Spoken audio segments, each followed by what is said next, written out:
बिस्मिल्लाहिर्रहमानिर्रहीम, अस्सलाम वालेकुम नाज़रीन। प्रोग्राम ब्रेकिंग व्यूज़ में खुशामदीद। मैं हूँ यासिर रशीद। इस वक्त मैं मौजूद हूँ तांदलियावाला, जो है NA97। यहाँ के आवाम की राय जानेंगे कि आवाम इलेक्शन 2024 में किस को वोट डालना चाहते हैं। 8 फरवरी को किसकी तकदीर बदलेगी? क्या किसी मुल्क की तकदीर बदलेगी? क्या किसी शख्सियत की तकदीर बदलेगी? इस हलके से 22 उम्मीदवार इस वक्त मैदान के अंदर मौजूद हैं, जो एक दूसरे का मुकाबला कर रहे हैं। नुमाया उम्मीदवार जो मौजूद हैं वो पाकिस्तान मुस्लिम लीग नून की तरफ से अली गौहर बलोच है। इस्तेहकाम पाकिस्तान पार्टी की तरफ से हुमायूं अख्तर खान मौजूद हैं। नदीम शहादत बलोच पाकिस्तान पीपल्स पार्टी की तरफ से उम्मीदवार हैं। सादुल्ला खान बलोच आज़ाद हैसियत में इस हलके से इलेक्शन के अंदर मौजूद हैं। जमात इस्लामी के मुदस्सर अहमद शाह इसी हलके से कंटेस्ट कर रहे हैं। इसके अलावा और भी बेशतर रहनुमा हैं जो हलके में मैदान मारने के लिए तगोदो कर रहे हैं। इस हलके के अगर कुल वोटर्स की बात की जाए तो 4,91,703 नफूस पर मुश्तमिल ये हलका है। मर्द वोटर्स की अगर बात की जाए तो वो 2,72,265 अफराद हैं। ख़वातीन वोटर्स की अगर बात की जाए तो 2,19,438 ख़वातीन वोटर्स इसी हलके के अंदर मौजूद हैं। मजमूई पोलिंग स्टेशंस की बात की जाए तो 341 मजमूई पोलिंग स्टेशंस 8 फरवरी 2024 के इलेक्शन में NA97 के अंदर मौजूद होंगे, जिनमें से मर्द पोलिंग स्टेशंस की तादाद 101 होगी, ख़वातीन पोलिंग स्टेशंस की तादाद 101 होगी, कंबाइन पोलिंग स्टेशंस की तादाद 139 होगी और मजमूई पोलिंग बूथ 786 होंगे। इस हलके के मसाइल क्या हैं? पानी, साफ पानी की फराहमी। इस हलके का दूसरा बड़ा मसला यहाँ पे कारपेटेड रोड का होना। इस हलके का तीसरा बड़ा मसला यहाँ पे आवाम के लिए शराए खानदगी को बढ़ाना और अच्छे तालीमी इदारे बनाना। ये इस हलके के बुनियादी मसाइल हैं, लेकिन उसके हल के लिए कौन इक़दामात कर सकता है या माजी में कितने इक़दामात हुए हैं, आवाम से उन्हीं की राय जानते हैं।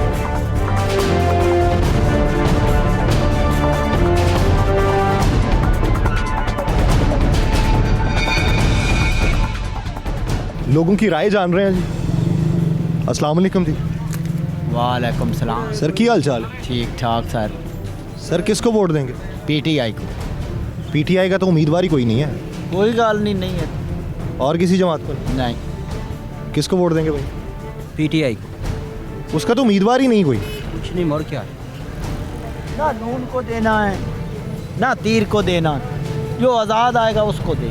पीपल्स पार्टी भी नहीं, कोई और जमात नहीं ना। सही है। अस्सलाम वालेकुम जी। भैया कैसे हैं आप? वोट किसको देंगे? वोट हमारा नून लीग। नून लीग को? अली गौहर बलोच को? जाफर अली, चलो अली गौहर। हमारे शहर का सिटी का अच्छा, किसी और को क्यों नहीं? बस नून लीग, शुरू के नून लीग है, शुरू से ही नून लीग को। नून लीग का वोट है जी, शुरू से ही नून लीग को दिया जा रहा है। अस्सलाम वालेकुम जी। कैसे हैं? ठीक ठाक भाई। वोट किसको देंगे? जाफिर होचक। वो किस पार्टी के? नून लीग। नून लीग के? हाँ जी। यानी अली गौहर बलोच को देंगे? हाँ जी। सर किसको देंगे वोट? अली गौहर बलोच को सर। किसी और पार्टी के बंदे को क्यों नहीं? वो अली गौहर ने काम करवाया है अच्छा जी। क्या काम करवाए? तांदलिया वाले बहुत सारे काम करवाए हैं। सुई गैस ले आने वाले अली गौहर हैं।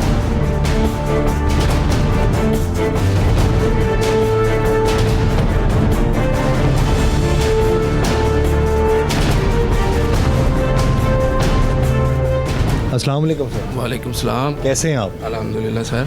सर लाहौर से आपकी राय लेने आए। बड़ी मेहरबानी, आप इतनी दूर हमारी राय लेने आ गए हैं। किसको वोट देंगे? इंशाल्लाह ताला PTI को। उनका तो उम्मीदवार कोई नहीं। उम्मीदवार कोई भी नहीं है, फिर भी वोट PTI। आज़ाद उम्मीदवार को देंगे? आज़ाद को दे देंगे हम। सादुल्ला बलोच को? सादुल्ला बलोच भी है, शहीद दाऊद भी है। जब दो आज़ाद खड़े हैं तो फिर किसको देंगे? बड़ा वोट है उसका है सादुल्ला का, छोटा वोट जो है वो शहीद।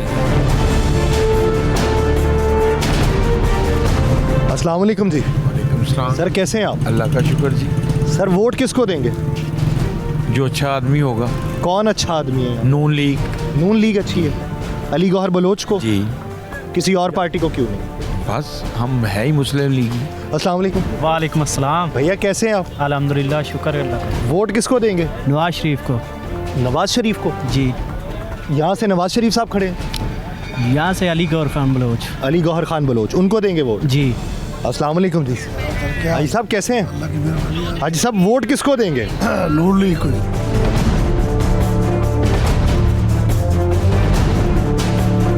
अस्सलाम वालेकुम जी। सलाम जी, सर कैसे हैं?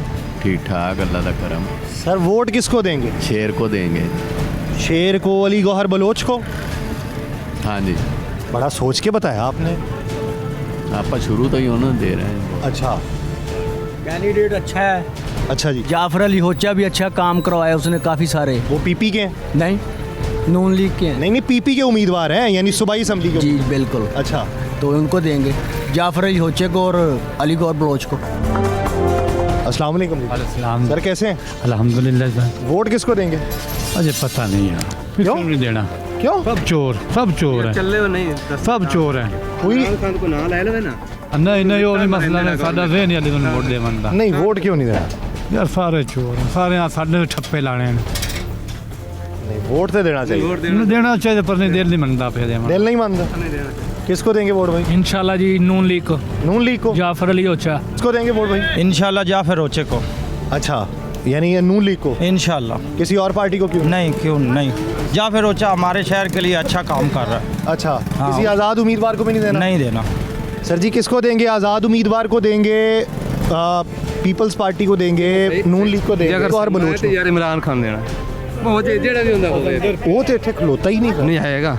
इमरान खान इतने खलोता? शहीर खान, कौन खड़ा है? शहीर खान, शहीर दाऊद आज़ाद उम्मीदवार हाँ जी, को। हाँ। की निशान है? उन्होंने रेडियो जी। सर जी किसको वोट देंगे? पीटीआई को। पीटीआई का कोई बंदा ही नहीं यहाँ पे। वो शहीर खान। आज़ाद उम्मीदवार को? जी, आजाद। भाईजान हम भी बंदे हैं, हम इंशाल्लाह पीटीआई को वोट देंगे। अच्छा, आज़ाद उम्मीदवार को देना है? हाँ, जो उनका बंदा है उसका, हाँ उसको देंगे हम लोग। सादुल्ला बलोच? हाँ बिल्कुल।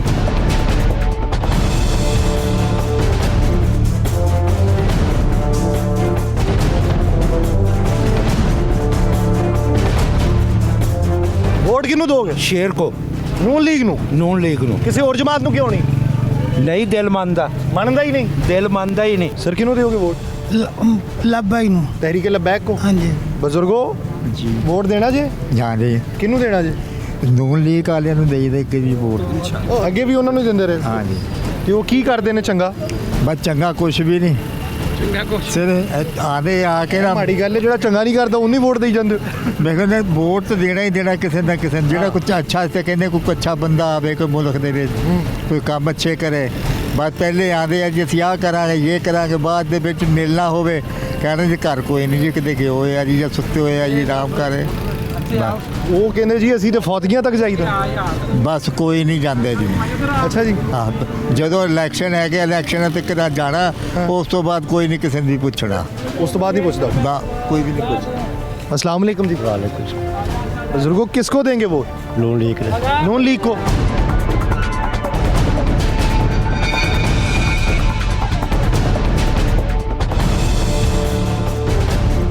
नाज़रीन, ये अवामी हल्के की राय आपके इस वक्त गोशगुजार हो चुकी है कि लोग किसको वोट देना चाहते हैं। एक ब्रेक लेते हैं, ब्रेक के बाद हम कोशिश करेंगे कि इस्तेकाम पाकिस्तान पार्टी के जो रहनुमा यहाँ पे हुमायूं अख्तर ख़ान हैं, पाकिस्तान मुस्लिम लीग नून के रहनुमा अली गौहर बलोच और दीगर रहनुमा, उनका मौक़िफ़ ले सकें कि उनका आज़म क्या है, वो इलेक्शन में जीतने के बाद इस हल्के की बका के लिए क्या करना चाहते हैं और कुली तौर पर पाकिस्तान में उनका मंशूर क्या होगा। ब्रेक के बाद मिलते हैं, कहीं नहीं जाएगा, स्टे विद अस।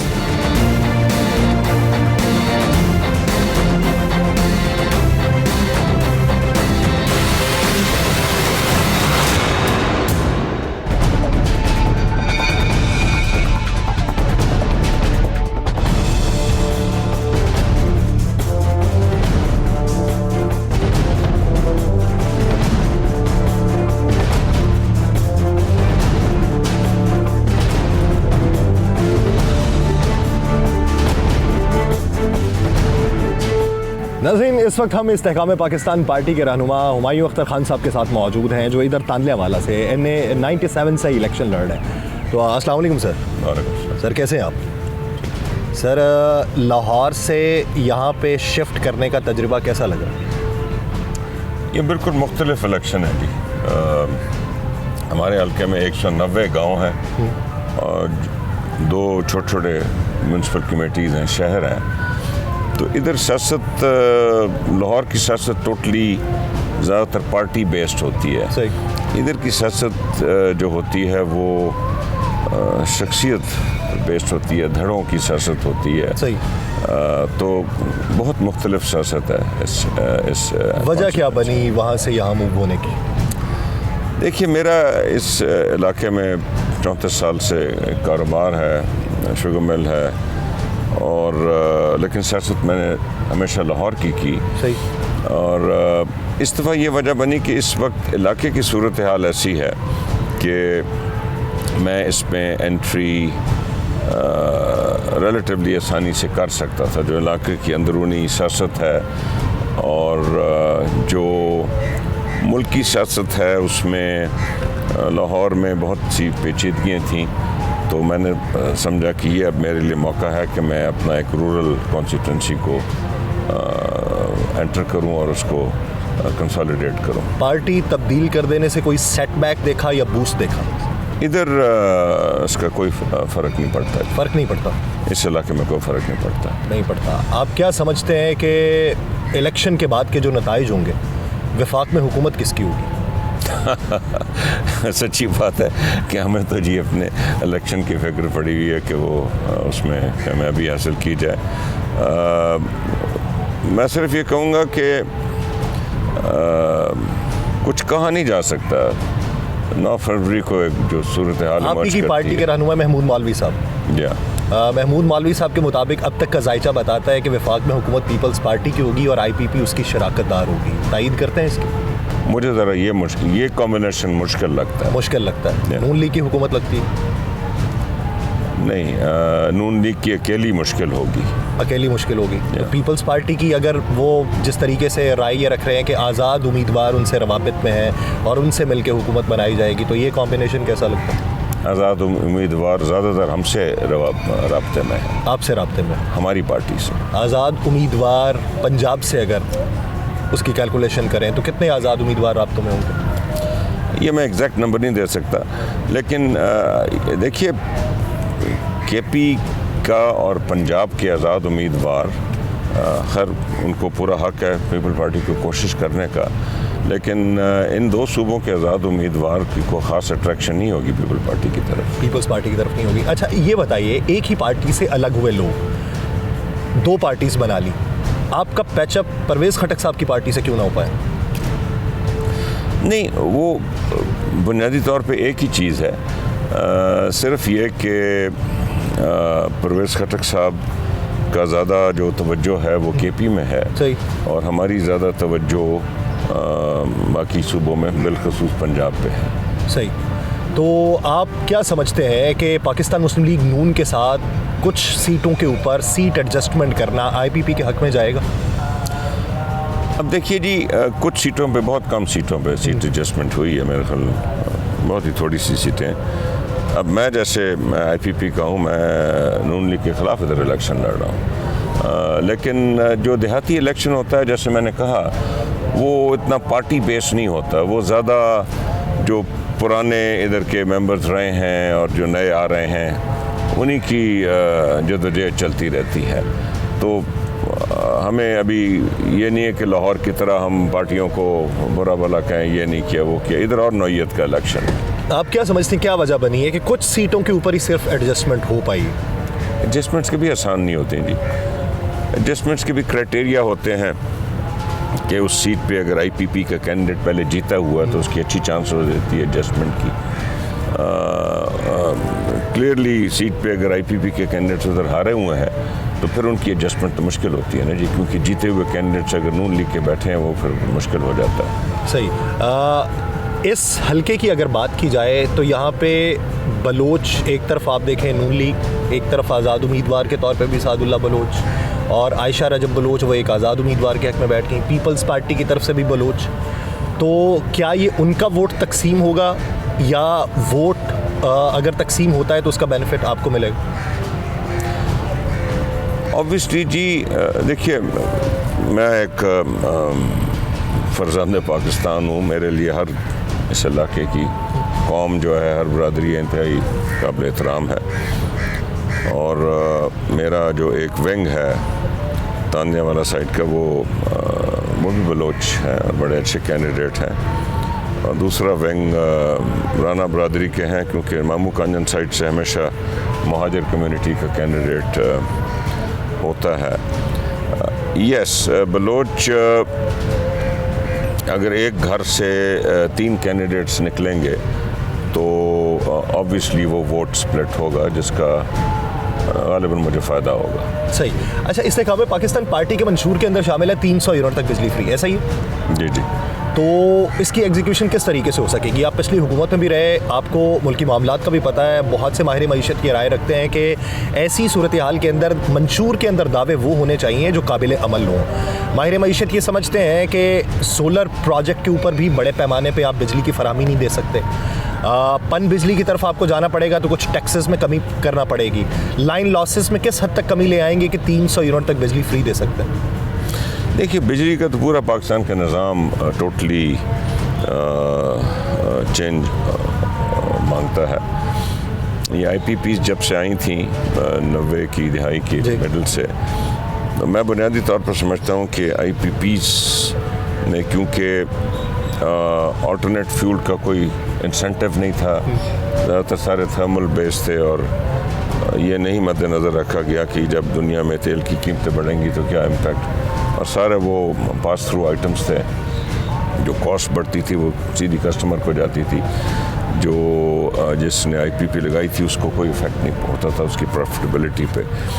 ये सारा निज़ाम चेंज होने वाला है, और हम समझते हैं कि जो हमने स्टडी की है कि जो हम नया सिस्टम खड़ा करेंगे उसमें 300 तक मुफ्त दी जा सकती है। आप क्या समझते हैं कि इस हलके के बुनियादी मसाइल क्या हैं जो पिछले कोई 10-15 सालों में हल ना हो सके, और आपके जीतने के बाद उनमें किसी हद तक कोई बेहतरी आ सकती है? देखिए, ये जो हलका है तांदियावाला तहसील और उसमें 18 गाँव जड़ावाला तहसील के हैं, ये पाकिस्तान का ज़रख़ेज़ तरीन इलाका है। इसीलिए मैंने इधर आज से 34 साल पहले एक शुगर मिल लगाई थी। इसकी ज़मीन सोना उगलती है, काश्तकार बहुत मेहनती लोग हैं, लेकिन इस हल्के की सियासत बुनियादी तौर पे 2 ख़ानदानों ने आपस में बारियाँ ली हैं, और मैंने कहा, और उन 2 ख़ानदानों में इस वक्त बेइंतहा पसमानदगी है इलाकों में। अगर आप आएंगे, सड़कें कुछ हाल ही में बेहतर हुई हैं, लेकिन आप अंदर जब घुसेंगे तो सड़कों का वजूद ही नहीं है, ना कोई सूरज का, ना नाली का, ना गैस का, ना बिजली का। बेइंतहा बुरी हालत है। दूसरी ये है जी कि क्योंकि ये ज़्यादा किसान ओरिएंटेड इलाका है, किसानों की पॉलिसियाँ हमें लानी चाहिए। अब जैसे मकई की फसल इस वक्त है और कीमत नहीं लगी, किसान रुलता फिर रहा है। अगर थोड़ी सी प्लानिंग कर ली जाती कि मकई की फसल की कोई एक्सपोर्ट इनकरेज की जाती, जैसे चावल एक्सपोर्ट होता है, अगर चीनी ज़्यादा बन जाए वो एक्सपोर्ट हो जाती है, तो बर वक्त पॉलिसी बनती तो कीमत ज़रा चढ़ती, किसान को इतनी तकलीफ़ ना होती। स्टेट बैंक की एक वेयर हाउसिंग स्कीम मौजूद है इस मुल्क में, जिसमें वेयर हाउसेस डेसिग्नेट हो जाते हैं। अगर फसल किसान की ना बिके तो उसमें रखी जा सकती है, और उसकी पाकिस्तान के बैंकारी निज़ाम से कर्जा लिया जा सकता है। इनकी बीज, 1 नंबर बीज, 1 नंबर ज़राई अद्वियात, खाद ब्लैक में मिलती है। ये इशूज़ हमने हल करने मेरे जहन में प्लान है, और एक बहुत बड़ा प्रोजेक्ट मैं लाना चाहता हूँ कि हम इधर के ट्यूबवेल्स को आहिस्ता आहिस्ता सोलर पे ले आएंगे। अगर फ़र्ज़ कर लें, मफरूज़े की बुनियाद पे बात कर सकते हैं, इलेक्शन के नताइज तो जमहूर ने तय करने हैं कि क्या होंगे। मुस्लिम लीग नून की हुकूमत बनती है या PP की, किसी की भी हुकूमत बने, आप उसमें शराकतदार हों, तो IPP की ख्वाहिश क्या होगी कि कौन सी मिनिस्ट्रीज़ उसके पास हो? मिनिस्ट्रीज़ को भी छोड़ें जी, हमारी ख्वाहिश ये होगी कि ये जो नई हुकूमत वजूद में आएगी, ये पाकिस्तान के जो बेशुमार मसाइल हैं इनकी हल की तरफ चले। लोगों को इस वक्त ये नहीं पता कि पाकिस्तान की ये सूरत हाल है, पिछले 15 साल में जो डेवलप हुई है, पाकिस्तान के अंदरूनी और बैरूनी कर्जे इस वक्त इस सतह पे पहुँचे हुए हैं कि हमारी जो सूद है उन कर्ज़ों पे वो नेट फेडरल इनकम से ज़्यादा है। ऐसा ही ये सूरत हाल है। सबसे पहले तो हमने इसको टैकल करना है जी, वजारतें तो देखी जाएंगी, मिल के सब ने ये इशू पहले इधर से शुरू करना है। आप समझते हैं कि इसहाक डार साहब इस प्लानिंग में कामयाब हो सकते हैं कि अगर वो वज़ीर ख़जाना बने? पीपी कहती है कि हमारा वज़ीर ख़जाना इसहाक डार के अलावा कोई भी होगा। देखिए, वो उनकी PMLN का अंदरूनी मामला है कि उनकी पार्टी लीडरशिप किसको वज़ीर ख़जाना बनाती है या आपस में जो भी कोalition बनती है उसमें कौन वज़ीर ख़जाना बनता है। अच्छा खान साहब, आप क्या समझते हैं कि पाकिस्तान की अगर ग्रोथ नहीं बढ़ रही, एक्सपोर्ट के अंदर तवानाई का बहरान और तवानाई के जो चार्जेस हैं वो बहुत ज़्यादा हैं, जिस तरीके से मुख्तलिफ मिल्स ऑनर को देख लें, वो कहते हैं कि तवानाई के चार्जेस इतने लग जाते हैं कि हमारी कॉस्ट प्राइस जो है वो बहुत बढ़ जाती है, तो हम किस तरीके से एक्सपोर्ट करें? तो पाकिस्तान की एक्सपोर्ट किस तरीके से बढ़ेगी? तवानाई is just one of the reasons. Pakistan की एक्सपोर्ट का बुनियादी मसला ये है, दुनिया में जिस तेज़ी से टेक्नोलॉजी बढ़ रही है, हम उसके साथ हमारी एक्सपोर्ट्स जो हैं टेक्नोलॉजिकली पीछे रह गई हैं। टेक्नोलॉजी का मतलब ये है कि जो प्रोडक्टिविटी है, जो क्वालिटी है, वो हम जिस तेज़ी से दुनिया मूव कर रही है मुकाबले नहीं कर, बल्कि टेक्सटाइल भी जो आपने देखा है कि हमारी डिवैल्यूएशन के बावजूद एक्सपोर्ट्स में इलास्टिसिटी नहीं आती। आमतौर पे देखा जाता था 20-25 साल पहले डिवैल्यू करें तो एक्सपोर्ट बढ़ जाती थी, अब वो भी देखने में नहीं आ रहा। तो एक्सपोर्ट्स का तो जी बहुत ही लंबा हमारे पास प्रोग्राम है। हमने स्टडी किया है कि चाइना ने क्या किया है, उससे पहले Japan, south Korea, Taiwan, Hong Kong, Malaysia, ये 20-25-30 साल में, या इंडिया की मिसाल ले लें, ठीक है, हमारे ताल्लुकात ठीक नहीं, मिसाल ले लें, इंडिया ने 30 साल में बड़ी पेशरफ्त की है। तो ये कोई रॉकेट साइंस नहीं है, ये कम से कम IPP में हमें बिल्कुल वाज़े पता है कि हमें बैठ के किस तरीके का प्रोग्राम बनाना है जो हम इंडस्ट्रियलाइजेशन की तरफ जाएं, और इंडस्ट्रियलाइजेशन, पहले आपको इंडस्ट्रियलाइजेशन चाहिए फिर एक्सपोर्ट होगी, कुछ बनाएंगे तो एक्सपोर्ट होगी। और हमने अपने एग्रीकल्चर की सनत और सेक्टर और सर्विसेज में बहुत गुंजाइश है, पर्टिकुलरली ये जिनको न्यू एज इंडस्ट्री कहते हैं, जो IT रिलेटेड होती हैं। हमारे पास इन सब चीज़ों के मंसूबे तैयार पड़े हैं, जो कि अगर हम किसी हुकूमत का हिस्सा बने तो हमारा पूरा इनपुट होगा इनको अमली जामा पहना। अच्छा खान साहब, ये बताइए कि पाकिस्तान पीपल्स पार्टी जिस तरीके से कहती है कि बरसर इक़्तिदार आने के बाद 17 वज़ारतों का खात्मा किया जाएगा, उसमें वो सूबों के अंदर जो वज़ारतें मौजूद हैं उनका खात्मा करेंगे, वफाक के अंदर करेंगे, तो क्या आप उसकी तायीद करते हैं कि इन वज़ारतों के खात्मे से कुछ बेहतरी हो सकती है, कौमी ख़जाने पे बोझ कम किया जा सकता है? ये 15 साल में तो सिंध में एहतराम के साथ पाकिस्तान पीपल्स पार्टी बैठी हुई है, उन्होंने 15 साल में कितनी वज़ारतों का खात्मा किया? पहले तो मुझे इस सवाल के जवाब दे दें। सही। आप क्या समझते हैं कि जो हमारे इदारे हैं, कौमी इदारे जो खसारे के अंदर चल रहे हैं, यानी पाकिस्तान स्टील मिल की बात कर लें, पाकिस्तान एयरलाइन की बात कर लें, पाकिस्तान रेलवे की बात कर लें, या ये पावर प्रोजेक्ट्स की बात कर लें, क्या इसकी निजकारी होनी चाहिए, उसकी तायीद करते हैं, या इसे कौमी सतह के ऊपर चलाया जाना चाहिए?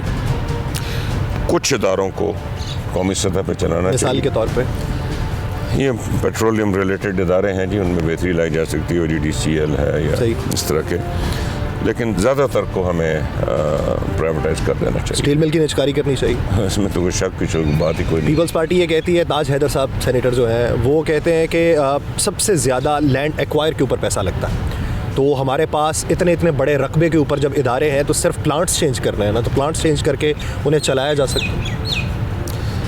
76 साल में तो नहीं चलाया जा सका।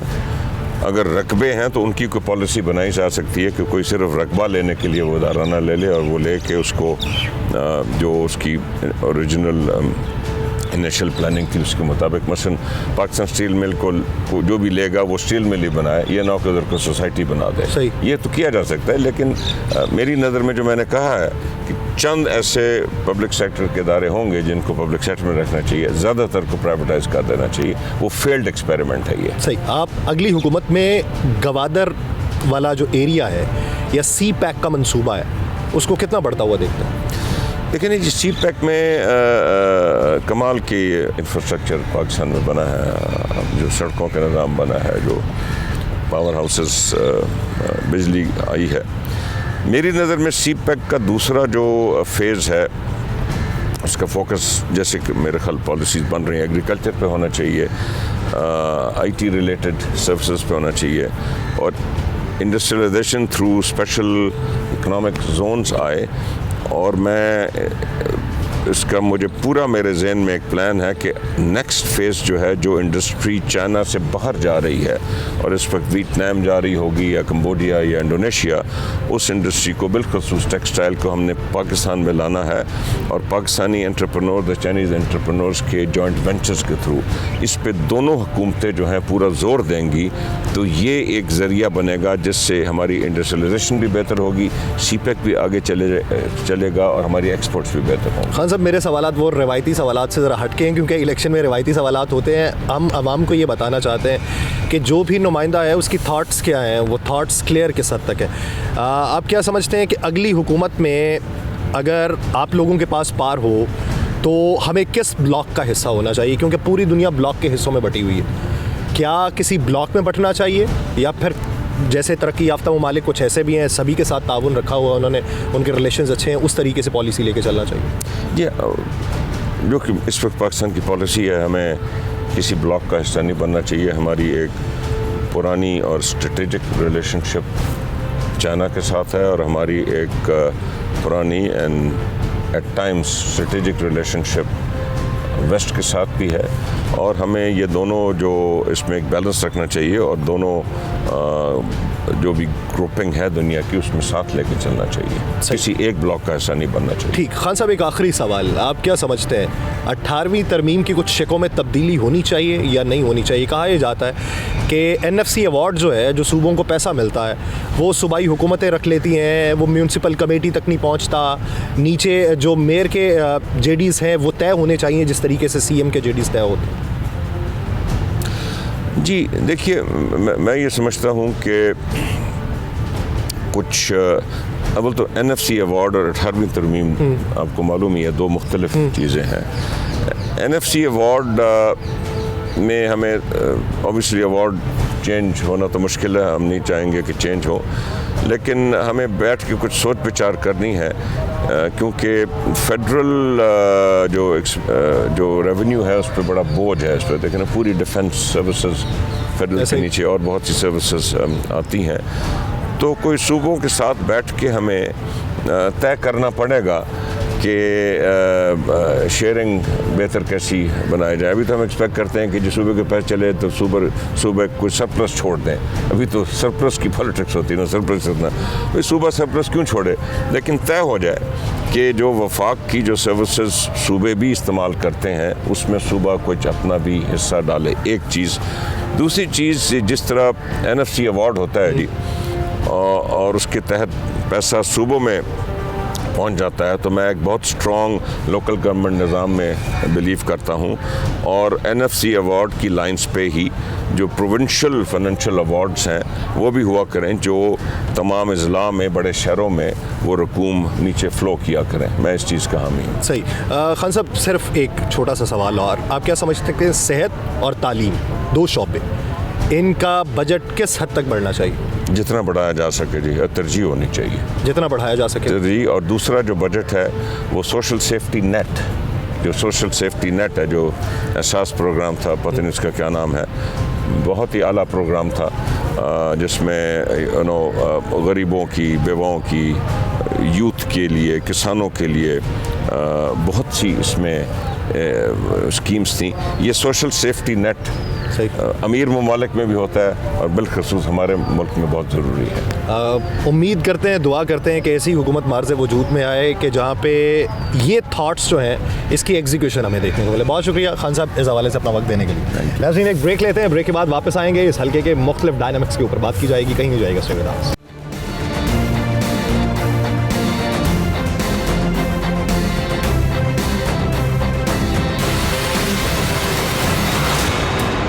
ब्रेक के बाद खुशामदीद नाज़रीन। इस वक्त NA97 के 392 जो ख्याली गांव के अंदर हम इस वक्त मौजूद हैं और मेरे साथ पाकिस्तान मुस्लिम लीग नून के उम्मीदवार अली गौहर बलोच मौजूद हैं।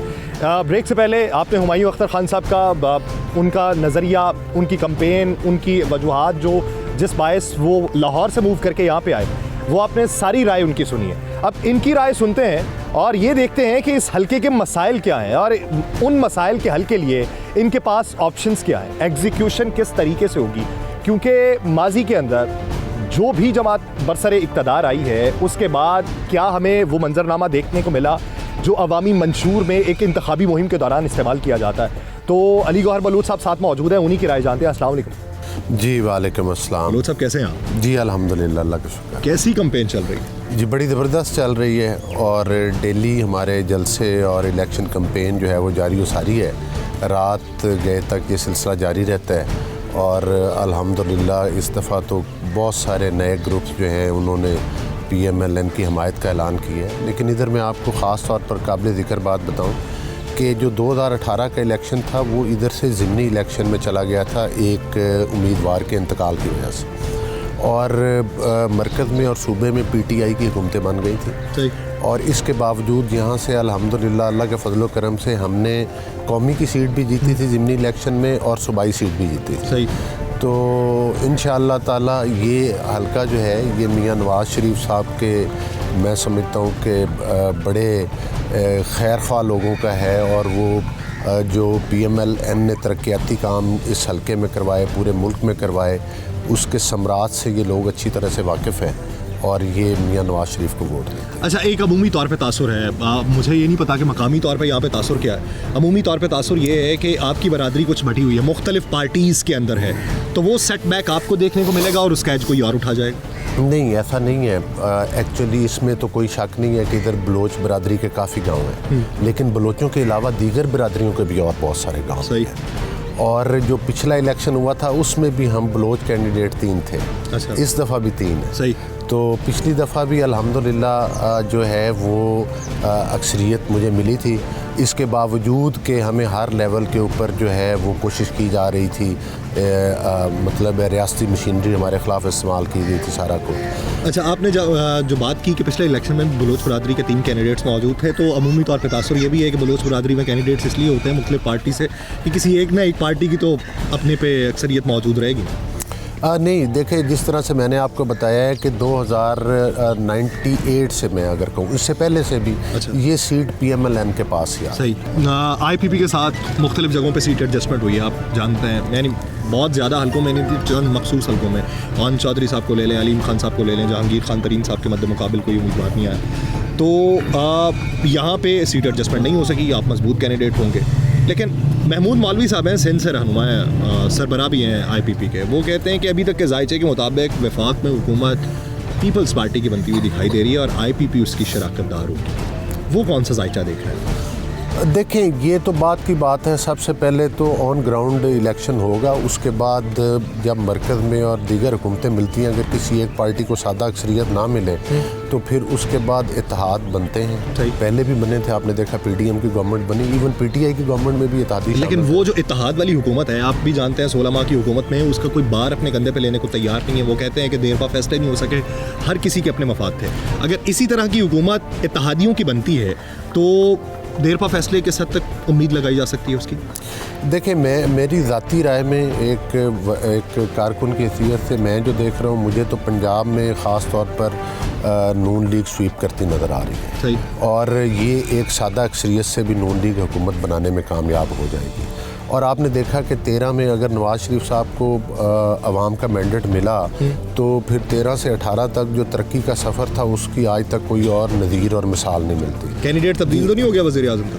नहीं, नवाज़ शरीफ साहब हमारी पार्टी की, ये हमारी पार्टी का और मुतफ़िका कारकुनान से लेकर हमारी पार्टी साहब भी आपकी पार्टी है, मंशूर कमेटी के सरबराह हैं, वो तो कहते हैं कि मियाँ साहब अभी तक वज़ीर आज़म के उम्मीदवार नहीं हैं। और अमूमी तौर पे हम ये भी देखते हैं कि बड़े बड़े जलसों में जो बड़ा रहनुमा होता है वो सबसे आखिर में तकरीर करता है, लेकिन हम तो हाफिज़ाबाद में या दीगर जलसों में मियाँ साहब के बाद मरीम नवाज साहिबा की तकरीर देख रहे हैं? नहीं, वो मरीम साहिबा पहले भी जब तकरीर करती हैं तो वो जब भी मियाँ साहब के साथ होती हैं, आपने पिछले साल के जलसे नहीं देखे, वो भी मियाँ साहब की खुद ख्वाहिश होती है कि मेरे बाद मरीम तकरीर करें।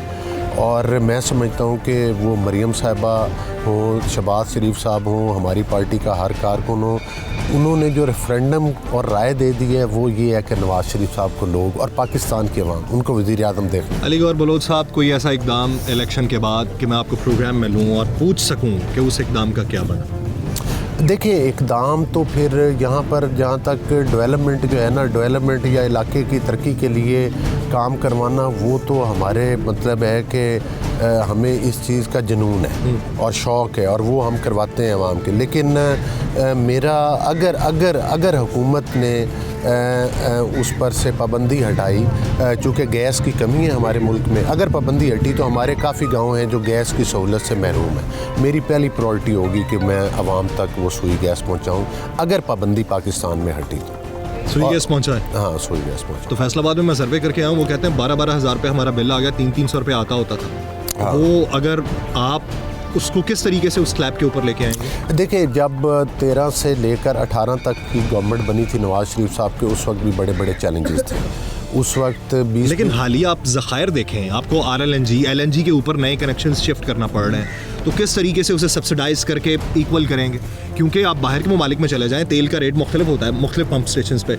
हमारे रेगुलेट हुकूमत करती है तो वो कराची से गवादर तक या गवादर से कश्मीर तक रेट सेम ही होता है। तो आप इसको किस तरीके से उसकी स्लैब्स को मुख्तलिफ करेंगे? नहीं, देखें, बिल्कुल आपका जो सवाल है वो बजा है, लेकिन मैं ये कहता हूँ कि जब 13 से 18 तक हमारे मुल्क में मुआशी तौर पर बड़ा बहरान था, 20-20 घंटे की जिस मुल्क में बिजली नहीं थी तो वहाँ पर कारखाने क्या चल रहे थे। लेकिन वो ना सिर्फ कमी पूरी की, 6.5 रुपये तक ज़िम्मेदार को यूनिट बिजली का मिलता रहा, गैस की कीमतें कंट्रोल रहीं, डॉलर की कीमतें कंट्रोल रहीं, एक मुल्क में मुआशी इस्तेहकाम आया, CPEC जैसा प्रोजेक्ट लेकर आए। लेकिन अब जाहिर है कि जो ये चैलेंजेस 2018 के नए चैलेंजेस हैं, हमारी हुकूमत की कोशिश होगी कि मुआशी तौर पर हम लोगों के ज़राए आमदन बढ़ाएं। जो चीज़ें वक्त के साथ कम नहीं हो सकती, आमदन तो बढ़ाई जा सकती। लोगों की आमदन कम है, कीमतें बढ़ी हैं। देखिए, जो चीज़ें तो वर्ल्ड लेवल पे अटैच हैं वो तो फिर उनको तो मतलब है कि बहुत ज़्यादा कंट्रोल नहीं किया जा सकता। स्पेसिफिक तवानाई की बात, आखिरी सवाल, तवानाई के बारे में बात करें तो IPPs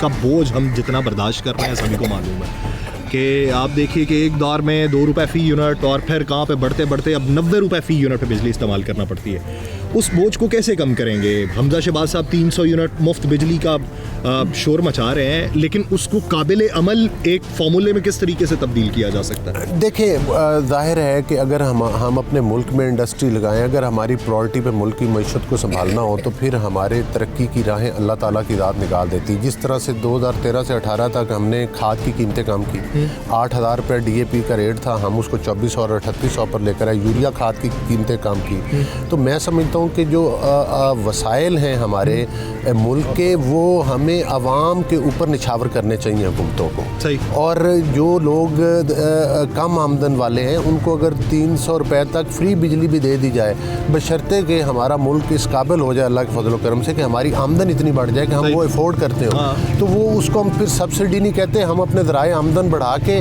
कम आमदन वाले लोगों तक उसके समरात पहुंचाने चाहिए, चाहे उसके लिए मुझे और आपको गैस महंगी क्यों ना लेनी पड़े, मुझे और आपको बिजली महंगी क्यों ना लेनी पड़े। लेकिन जो हमारी कम आमदन वाले अवाम हैं उन तक वो वसाइल और उनके समरात पहुंचने चाहिए। और ये मेरा ख्याल है हमारी नून लीग की हुकूमत के लिए एक, मैं समझता हूँ कि चैलेंज भी होगा और हमारे लिए ये एक कोशिश भी होगी कि हम वो समरात पहुँचाएँ। कोशिश भी होगी कि समरात पहुँचाएँ। बुनियादी तौर के ऊपर अगर आप पूरी दुनिया का हाल देखें तो वहाँ पे अशियाए खुरनोश की कीमतें ज़्यादा होती हैं, लेकिन पर कैपिटा इनकम भी ज़्यादा है, इसलिए वो बोझ बहुत ज़्यादा नहीं लगता। तो पाकिस्तान के अंदर उम्मीद करते हैं, दुआ करते हैं कि ऐसी हुकूमत मार्ज़ वजूद में आए कि जो पाकिस्तान में पर कैपिटा इनकम को बढ़ा सके, अवाम की इस्तात को बढ़ा सके, कि उनके ऊपर बोझ बहुत ज़्यादा ना हो और उन्हें ये लगे कि मुस्तकबिल में हम तरक्की की तरफ गामज़न हैं। नाज़रीन, प्रोग्राम का वक्त ख़त्म हुआ चाहता है, मुझे दीजिए इजाज़त, अपना बहुत सा ख्याल रखिएगा। मुलाकात होगी कल, अल्लाह ने।